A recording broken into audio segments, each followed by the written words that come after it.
pada saat Erlangga bicara mengundurkan diri, itu membuat malam minggu politik di Indonesia itu menjadi ada gempanya. Saya pada saat menonton itu, pertanyaan pertama saya, kenapa sih Erlangga nggak mau nunggu sampai hari Senin gitu kan? Kan pertanyaannya begitu tuh. Dia bicara di hari Minggu, yang katanya sudah disiapkan di malam minggu, tapi pertanyaannya kenapa dia nggak mau nunggu sampai hari Senin? Harus hari Minggu itu juga dia mundur. Dan kemudian kita lihat kan tergopoh-gopoh Partai Golkar untuk membuat masing-masing statement lah. Waktu itu Bang Doli juga sempat statement. Tapi di antara semua kejadian itu yang menarik hati saya itu ada dua sebetulnya. Ada tiga. Beredar video para petinggi Golkar termasuk Pak Erlangga, Bang Maman. Munas Desember 2024. Munas Desember 2024. Itu seperti ada yang menginginkan segera dipercepat Munas. Maka petinggi-petinggi Golkar ngumpul tuh satu kursi itu, Munas Desember 2024. Kekagetan saya kedua, Pak Luhut nyebar video untuk menyampaikan Partai Golkar harus solid. Padahal solid itu kan punyanya Mbak Puan, PDI Perjuangan. Solid gitu kan. Tapi Pak Luhut bin Sarpanjaitan meminjam itu.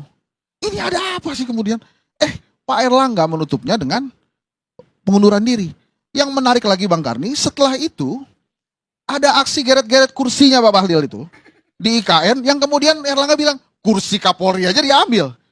Dan semua menteri ketawa, seolah-olah mengerti itu semua, bahwa ini kejadiannya memang sudah disiapkan. Ya kakak menteri, rakyat pun ngerti apa yang sebenarnya terjadi. Itulah, tapi Bang Maman ini masih menahan-nahan juga. Bang Rocky sudah gelisah nih, mau di kapan saya dapat giliran ini, saya sudah panjat-panjat kan kemarin itu. Jadi pertanyaan selanjutnya adalah, setelah Partai Golkar, ini partai mana lagi? Kan rakyat kan berpikir begitu, Golkar ini besar sekali. Saya sempat kepikiran begini, kalau memang Partai Golkar akhirnya mempersiapkan atau mempersilahkan Pak Jokowi masuk ke Golkar, artinya Golkar memang sudah bersiap diri menjadi dari partai yang dewasa, modern, menjadi partai keluarga, kira-kira gitulah. Nah kalau memang sudah bersiap menerima Pak Jokowi, yang katanya udah lama banget jadi kader Golkar itu, ya hari ini dibuatlah baliho-baliho, selamat datang Pak Jokowi gitu kan. Jadi langsung to the point aja, walaupun Pak Jokowi hari ini membantah itu. Standar lah komentarnya kan, itu urusan partai lah gitu.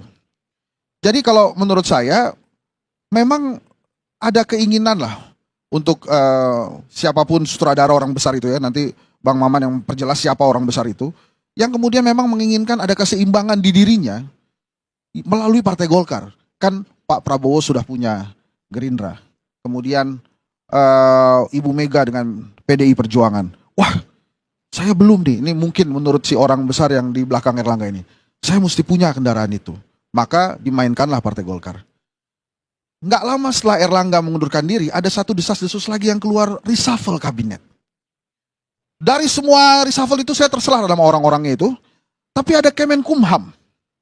Memang secara kasat mata, apakah ini kaitannya dengan syurnya Menkumham Yasona Lawli dalam mensahkan kepengurusan PDI Perjuangan yang baru, atau memang sedang ada skenario lain?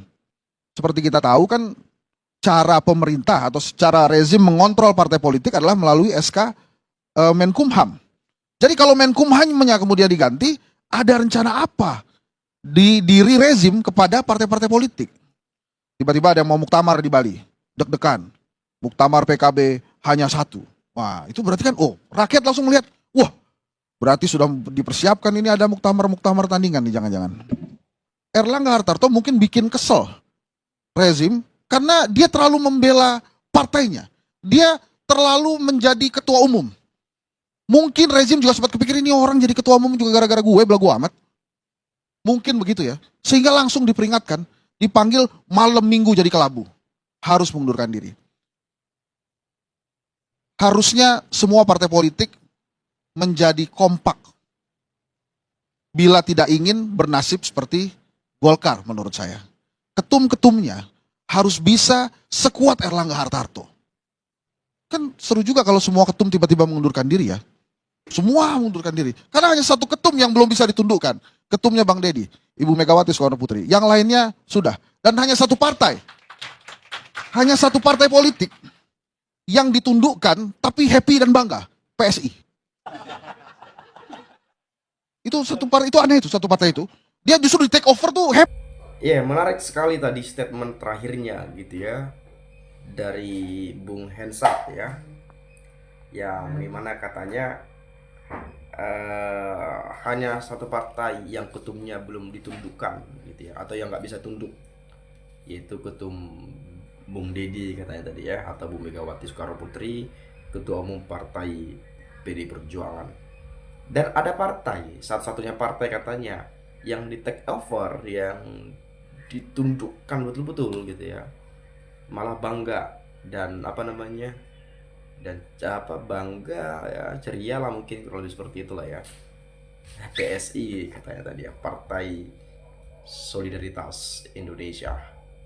Ya memang kalau kita melihat ya, ketua umumnya sekarang kan Kaisang tuh. Ya, Kaisang ini datang dari mana sih sebetulnya? Apakah pernah dia berbaur dengan partai-partai politik? Apakah pernah sebagai kader parpol? Atau pernah sebagai wakil? Atau sebagai sekjen? Atau sebagai ketua DPP atau apa? Saya rasa rasa-rasanya setahu saya sejauh ini belum ya. Legislatif juga belum, eksekutif juga belum, apalagi yudikatif, apalagi mungkin seperti itu. Tapi ini dia tadi teman-teman, bisa kita sebutkan lah ya, belum berpengalaman sama sekali lah di dalam dunia politik, atau belum pernah bergabung sama sekali lah di dalam partai politik. Tapi 3 hari masuk partai politik di PSI, langsung jadi ketua umum partai. Hebat banget dia itu ya. Padahal di PSI banyak yang senior-senior di sana, yang sudah pada para suhu gitu ya, dibandingkan misalnya sama Kaisang ya, masalah pendidikan ya, pengalaman ya, pengetahuan dan segala macamnya. Tapi nggak jadi ketua umum teman-teman. Ya mungkin ya tadi, simpelnya saja karena tidak anak presiden ya, atau mungkin Kaisang kan punya variabel tertentu ya, mungkin ada keistimewaan ya karena anak presiden gitulah ya. Ya karena bisa secepat itu, instan banget, 3 hari langsung jadi ketum partai. Dan kalau kita melihat bahwa memang ya it's okay lah, sah-sah aja lah sebetulnya ya, uang juga mereka setuju gitu ya, bahwasanya Kaisang masuk langsung jadi ketua umum partai gitu ya. Tetapi yang kita lihat bahwa di sini Pak Jokowi kan sudah dipecat dari PD Perjuangan dan sudah bukan lagi bagian daripada kader. Itu di 2024 kemarin tuh kalau nggak salah sudah dipecat gitu ya. Dan apa yang disampaikan oleh Bung Henry Satrio ini, Bung Hensat ini ya masuk akal juga. Apalagi kalau kita melihat yang beberapa waktu lalu ya, Pak Erlangga Hartarto itu saya rasa tiba-tiba juga tuh mundur ya, mendadak mundur ya, pada bertepatan pada malam minggu. Makanya tadi dikatakan ya, malam minggu politik Indonesia agak-agak apa gitu ya.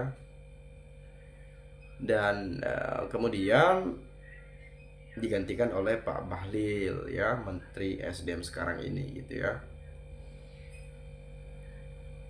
Tapi mungkin banyak yang mengatakan ya akan ada tekanan lah atau apalah dan lain-lain lah gitu ya. Tapi yang disampaikan oleh Pak Erlangga pada saat itu ya, tidak ada unsur paksaan apapun, murni dari hati ya, keinginan sendiri dan lain-lain, melalui video tuh kalau nggak salah. Tapi mungkin teman-teman dan yang lainnya mungkin punya penilaian lah terkait hal itu, karena saya juga nggak terlalu membenarkan atau apapun yang mungkin saya dengarkan juga gitu ya. Tapi saya sarankan kepada pemirsa, penilaian-penilaian teman-teman itu yang mestinya Anda sampaikan nanti di komentar pada video ini. Nah kemudian, apakah ketika Pak Jokowi sudah dipecat dari Partai PD Perjuangan, akankah banyak partai yang akan menampung, yang akan menerima? Sejauh ini sampai sekarang belum bergabung dengan partai apapun. Justru Pak Jokowi ingin membuat partai yang katanya super TBK, Berarti agak lain partainya ini, berarti lebih unggul dari partai-partai lain ya. Karena ada supernya, super TBK terbuka kalau nggak salah, TBK Partai Super Terbuka. Berarti semua bisa masuk ya, karena kan super terbuka. Oke. Kemudian apakah nanti partainya itu bisa terbentuk atau tidak? Ya kita akan lihatlah ke depannya seperti apa ya. Nah, baik, saya akan coba lihat di sini dari penyampaian Jeffrey Gondrong ya. Partai yang menerima Jokowi akan tumbang dan Gerindra menerima Bobi akan menanggung statement negatif dari rakyat yang waras dan cerdas. Jokowi sudah bukan kader PDIP, Jokowi Junior akan melanjutkan ide-ide Jokowi. Sayang masih cawapres yang putusan harus presiden. Si penipu dianggap sampah. Sekali jadi pengkhianat partai, pasti kedepannya tetap menjadi pengkhianat, itu ulah sang Pinocchio. Awas, Mulyono itu pengkhianat partai dan perusak demokrasi. Ingat-ingat dan ingat. PDIP emang udah wajib ditinggalin, Jateng sebagai kandang banteng PDIP pun udah nggak laku. PDIP kalah pilkada di 6 provinsi. Mulyono sebaiknya jangan berperilaku jahat terus. Bisa kualat, buat saja partai sendiri. Hati-hati, Allah itu tidak tidur, bisa kualat, lihat saja. Hebat itu analis pakar tentang gonjang-ganjing perpolitikan Indonesia, khususnya di partai-partai politik.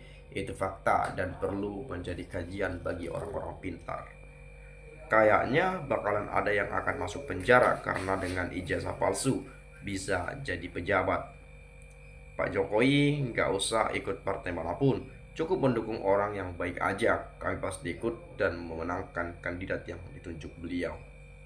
Yang terhormat Bapak Joko Widodo, janganlah kecil atau kecil mungkin ya, janganlah kecil hati. Bapak sudah berjuang untuk ke Indonesia. Sekarang mereka kalian semua memojokkan dia.